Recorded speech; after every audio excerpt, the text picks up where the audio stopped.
Bismillahirrahmanirrahim. Assalamualaikum warahmatullahi wabarakatuh. Waalaikumsalam warahmatullahi wabarakatuh. Apa kabar kalian hari ini? Alhamdulillah semakin baik. Alhamdulillahirrahmanirrahim. Pada kesempatan kali ini kita bisa bertatap muka kembali dalam keadaan sehat walafiat. Oke, hari ini kita akan belajar jurus, ya. Belajar jurus keempat, yaitu adalah jaga konsistensi. Sebelumnya kita akan melakukan aktivitas terlebih dahulu. Oke. Aktivitas yang pertama adalah silakan cari pasangan. Oke. Jangan berpasang-pasangan, sebaiknya laki-laki dengan laki-laki dan perempuan dengan perempuan. Oke, sudah. Terus lakukan switch dengan pasangannya masing-masing untuk menentukan siapa yang A dan siapa yang menjadi B.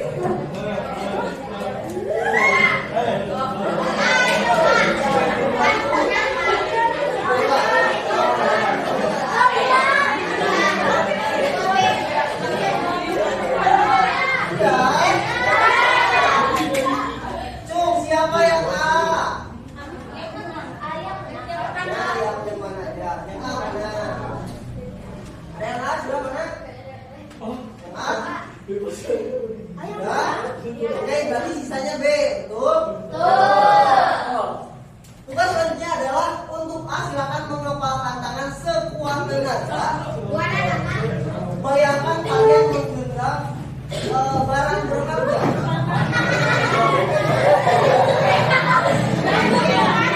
Misalkan mengepalkan uangnya berharga. Emas.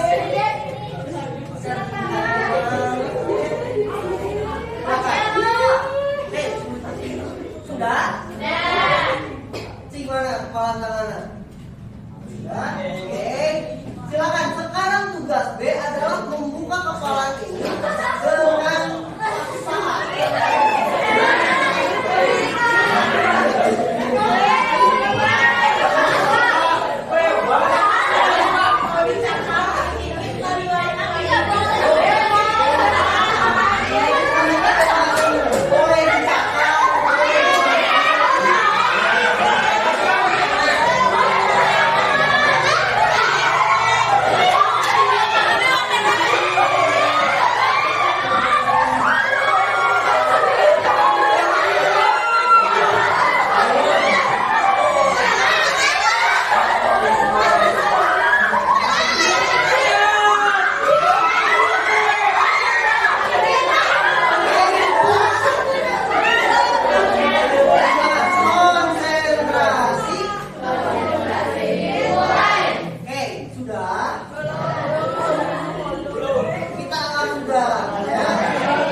Bayangkan kalian membayangkan kalau kalian tuh memegang sebuah barang ini. Ya. Sekarang tugas A adalah membuka tangan B tanpa menyentuh.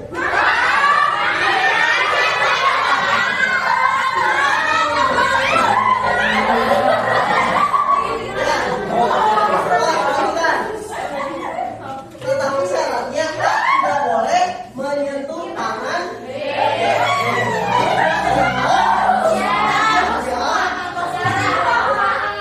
berarti harus ada cara yang lebih kreatif. Dibanding tadi digigit, dicakar, dibanding itu ya. Oke, sudah siap? Silakan dimulai.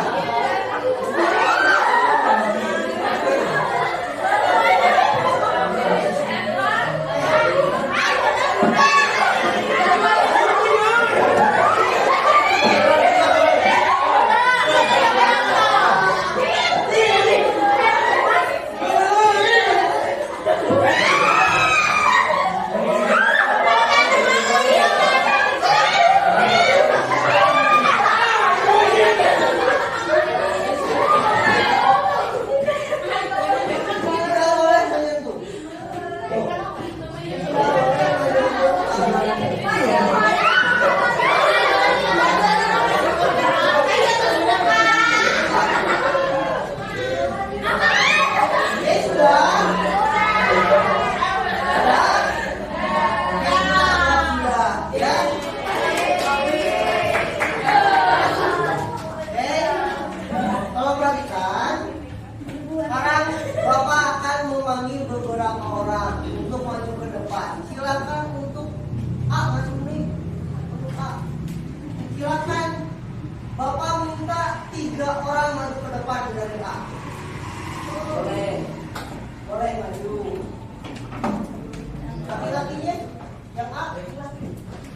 Sekarang yang B, mana yang B? Siapa yang mau maju ke depan, B? Boleh. Gimana, B? Oke. Sekarang kita akan berdiskusi, ya. Nah, ternyata ada maknanya dari games tadi itu, ya. Yang pertama, pertanyaan untuk B. Mana B? 1, 2, ya. Apakah mudah membuka tangan A? Susah. Apa saja upaya yang dilakukan untuk membuka tangan tadi? Misalkan, oke.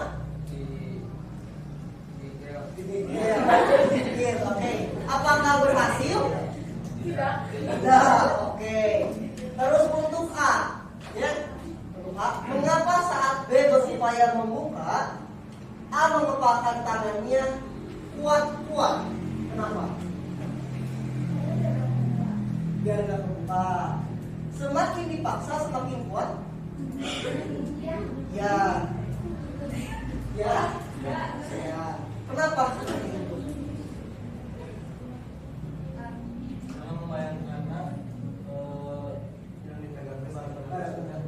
Ya, oke, siap. Terus untuk tadi ronde kedua. Pertanyaan untuk A, mana tadi? Apa yang dia lakukan untuk membuka kepalan tangan B tanpa menyentuh? Menggunakan pulpen.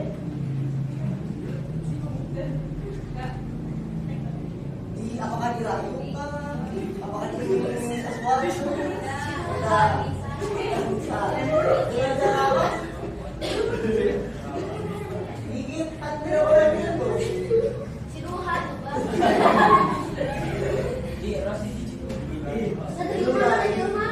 Oke, apakah berhasil?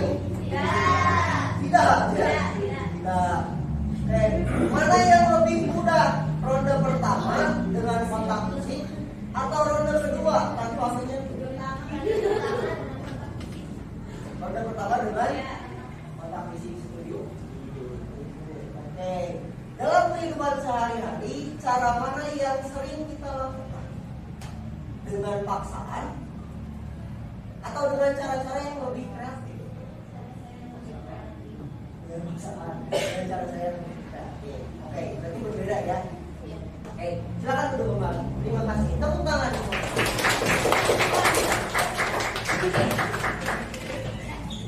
Oke.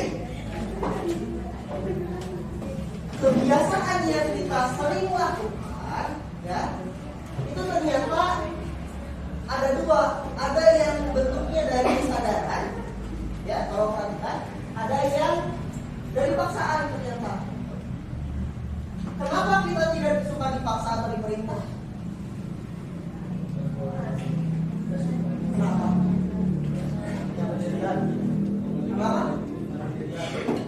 Karena pendirian, ya. Berarti karena kita mempunyai kesadaran, kita mempunyai hak untuk mengendalikan kita sendiri atas kemauan kita sendiri. Nih, kebetulan dasar manusia itu ingin dihargai, ya. Tidak mau dipaksa, betul? Atau ada hak untuk merdeka atau bebas, ya. Jadi jika otonomi dan kemerdekaannya diusik, maka akan terjadi seperti ini. Nah, otak mempunyai radar untuk anti persuasi. Tidak akan aktif. Ya, muncul reaksi atau reaksi dari resistensi otak kita. Contoh, di sini ada gambar, hati-hati, jangan lihat kiri. Langsung lihat kiri. Gitu? Contoh, kalau kalian misalkan lagi scroll TikTok atau scroll Reels di Instagram, ada tulisan jangan baca caption. Bahasanya benar? Perhatikan caption nanti. Jangan baca hashtag berapa. Terus jangan baca komen berapa. Terus sering kita lihat di lingkungan sekitar kita ada plang, jangan buang sampah di sini. Tapi anaknya sampah betul. Betul ya? Dilarang parkir atau P dicoret. Parkir handap benar. Karena otak merasa ini adalah rekomendasi. Sama seperti ini, jangan lihat kiri. Direkomendasikan oleh otak atau reaksi resistensi kita untuk melihat ke kiri. Seperti ini. Ya, ternyata manusia mempunyai 10 tombol ajaib agar ini kegiatan menjadi suatu kebiasaan. Yang pertama adalah kesenangan atau joy. Ya, kalian senang tidak melakukan? Senang. Ya. Terus yang kedua adalah kebutuhan. Ya. Kalian butuh tidak? Contoh belajar. Ya. Belajar menyenangkan tidak? Menyenangkan. Menyenangkan. Ya. Butuh tidak? Butuh. Kenapa butuh? Manfaat. Untuk masa depan. Ya. Terus kebanggaan. Ya. Bangga tidak kalian bisa belajar? Bangga. Bangga. Bermanfaat atau punya benefit. Belajar bermanfaat tidak? Sangat bermanfaat. Terus keingintahuan atau penasaran atau curiosity. Ya. Penasaran tidak kalian? Penasaran. Contoh, kalian penasaran tidak dengan rumus matematika? Penasaran ya? Kalian penasaran tidak bagaimana cara tubuh manusia bekerja? Penasaran ya? Dan lain sebagainya. Terus ada tantangan. Ketika kalian belajar menemukan tantangan tidak? Tantangannya bermacam-macam. Ngantuk, malas, lapar, MBG sedang datang, pikiran MBG. Terus minat atau passion, ya. Kalian minat tidak belajar? Minat. Terus ada keyakinan atau faith, ya, bukan keimanan dalam konteks ini, ya. Ada keyakinan. Kalian harus yakin ketika belajar kalian akan mendapatkan sesuatu yang bermanfaat. Ya. Terus juga ada tujuan. Kalian punya tujuan untuk belajar? Tujuannya apa? Mengejar cita-cita, ya. Mengejar kebermanfaatan manusia. Terus ada makna. Ketika kalian tidak menemukan makna dalam suatu kegiatan, maka tombol ini tidak akan terpencet. Tombol-tombol ini tidak akan terpatik, ya, tidak akan tertinggal. Ya. Nah, ini adalah contoh-contoh pembiasaan berbasis kesadaran. Yang mana? Yang ini disiplin kok. Emang ada bedanya Pak? Disiplin biasa dan disiplin ada. Disiplin biasa di sini tertera, ya, karena faktor eksternal. Contoh tadi Pak, contoh ketika kalian sholat, apa kesininya? Konteksnya mengajak, ya, sholat. Karena ini dari faktor eksternal, ya, kalian merasa bahwa itu adalah beda karena kalian benar-benar penuh dengan sholat misalkan karena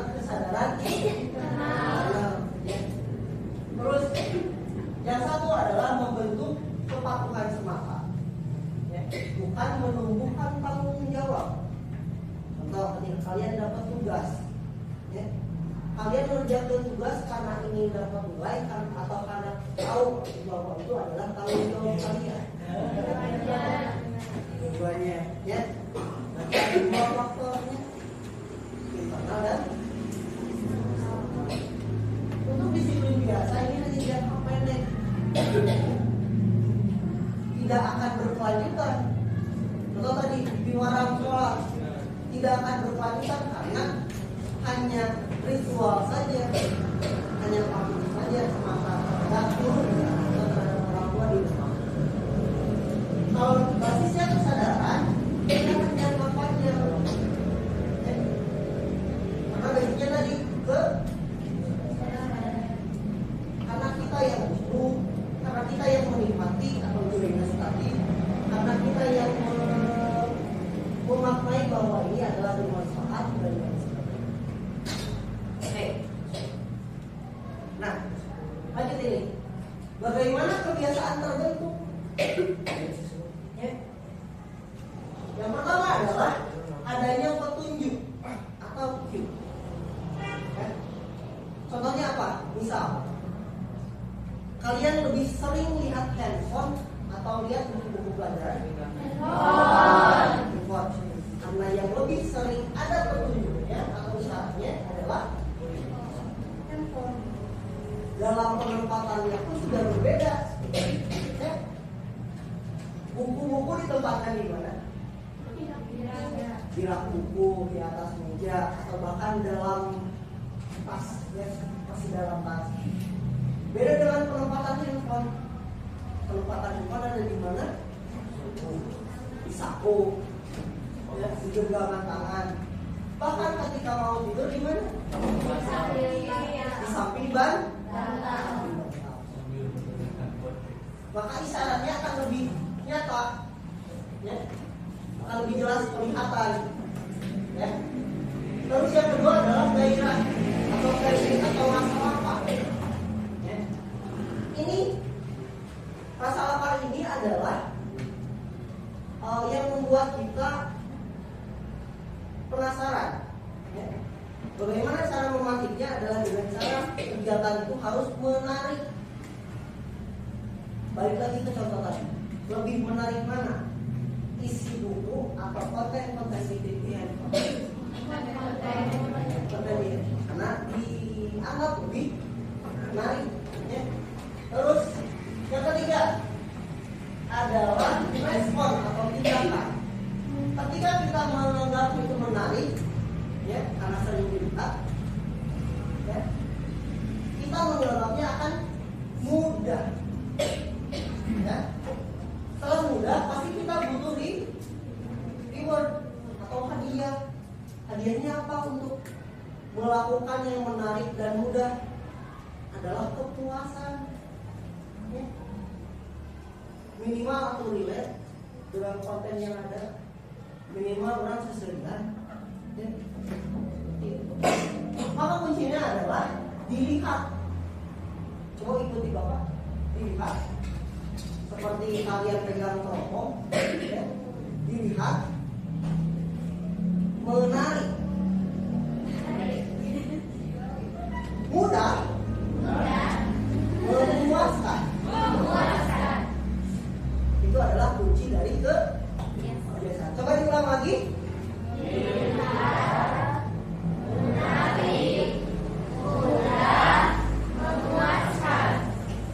Gampangnya ternyata membangun sebuah kebiasaan positif teh. Gampangnya. Oke, itu adalah cara membentuk kebiasaan yang baik. Terus bagaimana Pak cara meruntuhkan kebiasaan yang buruk? Hal-hal yang tadi kita balik, ya, membuat yang terlihat menjadi tidak terlihat, ya. Membuat yang tadinya menarik jadi membosankan, tidak menarik, ya. Terus yang tadinya mudah jadi sulit, ya. Jadi gila karena tadi dibalikin gitu Bapak. Oke, yang terakhir tadinya memuaskan jadi sia-sia.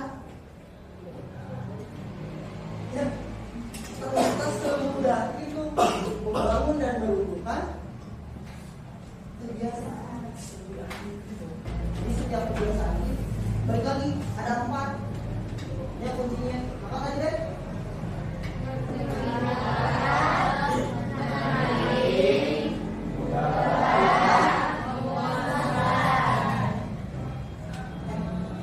Ini sekian pelajaran hari ini. Ada yang ingin ditanyakan? Ya, paham berarti? Oke, kalau tidak ada yang ditanyakan dan sudah paham semuanya, silakan terapkan ini di kehidupan sehari-hari. Untuk materi hari ini dicukupkan sekian dan seperti biasa, Terima